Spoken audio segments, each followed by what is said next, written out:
ایک دفعہ کا ذکر ہے کہ ایک چھوٹے سے قصبے میں احمد نامی ایک آدمی رہتا تھا۔ وہ اپنی دیانتداری اور ایمانداری کی وجہ سے پوری بستی میں جانا جاتا تھا۔ احمد کا قد چھوٹا تھا، ہاں، مگر قد میں جو کمی تھی اسے اس نے اپنے فیاض دل اور مہربان طبیعت سے پورا کیا۔ چھوٹے ہونے کے باوجود احمد نے کبھی اپنے قد کو اپنی زندگی میں رکاوٹ نہیں بننے دیا۔ احمد چھوٹی موٹی کھیتی باڑی کر کے اپنی فصلوں کو دیکھ بھال اور لگن سے کام کرتا تھا، اور اس کو اس بات کا علم تھا کہ محنت اور استقامت کی تعریف جسمانی ظاہری شکل سے نہیں بلکہ روح کے اندر کے عزم سے ہوتی ہے۔ احمد کی ایمانداری بے مثال تھی۔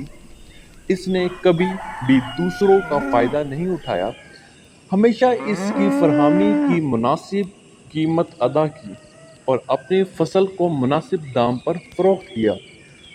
لوگ اس کی غیر متزلزل سالمیت کی وجہ سے اس کا احترام کرتے تھے اور اس کی شہرت گاؤں سے باہر تک پھیلی ہوئی تھی۔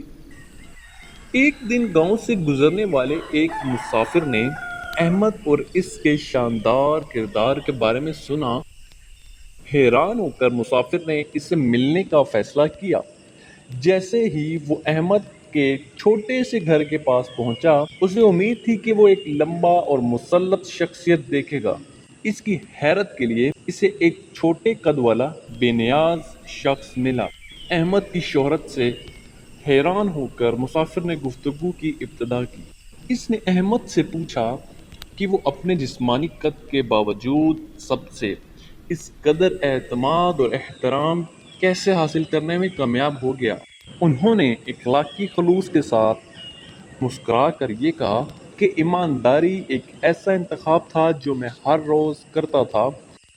ان کا ماننا تھا کہ کسی شخص کا اصلی پیمانہ اس کی ظاہری شکل ہرگز نہیں بلکہ ہاں اس کے اندر کی دیانت اور خلوص ہے۔ انہوں نے اس بات پر زور دیا کہ اعمال الفاظ سے زیادہ بلند آواز میں بولتے ہیں، اور مسلسل ایمانداری کا مظاہرہ کر کے انہوں نے دوسروں کا اعتماد حاصل کیا ہے۔ مسافر احمد کی حکمت عملی اور اخلاقی کردار سے بہت متاثر ہوا۔ اس نے محسوس کیا کہ ایک شخص کا دل کا سائز اور صحیح کام کرنے کے لیے اس کی رضامندی اور اس کی جسمانی صفات سے کہیں زیادہ اہمیت رکھتی ہے۔ احمد کی کہانی سے متاثر ہو کر مسافر نے مختصر اور ایماندار آدمی کی بات کو انسانی بھلائی اور دیانت داری کی طاقت کے ثبوت کے طور پر پھیلا دیا۔ وقت گزرنے کے ساتھ ساتھ احمد کی شہرت اس کے قد کی وجہ سے نہیں بلکہ اس کی ایمانداری کی وجہ سے بڑھتی گئی۔ قریب اور دور کے لوگ یہ جانتے ہوئے کہ وہ اس کے فیصلے پر بھروسہ کر سکتے ہیں، اس کی رہنمائی اور مشورہ طلب کیا کرتے تھے۔ وہ اخلاقی راست بازی کی علامت اور ایک یاد دہانی بن گیا کہ حقیقی عظمت سب سے عاجز افراد میں رہ سکتی ہے، اور اس طرح مختصر اور ایماندار آدمی کی کہانی آنے والی نسلوں کو یہ یاد دلانے کے لیے زندہ رہی کہ بامعنی زندگی کے حصول میں دیانتداری اور حقیقی کردار کسی بھی جسمانی خصلت سے کہیں زیادہ ہے۔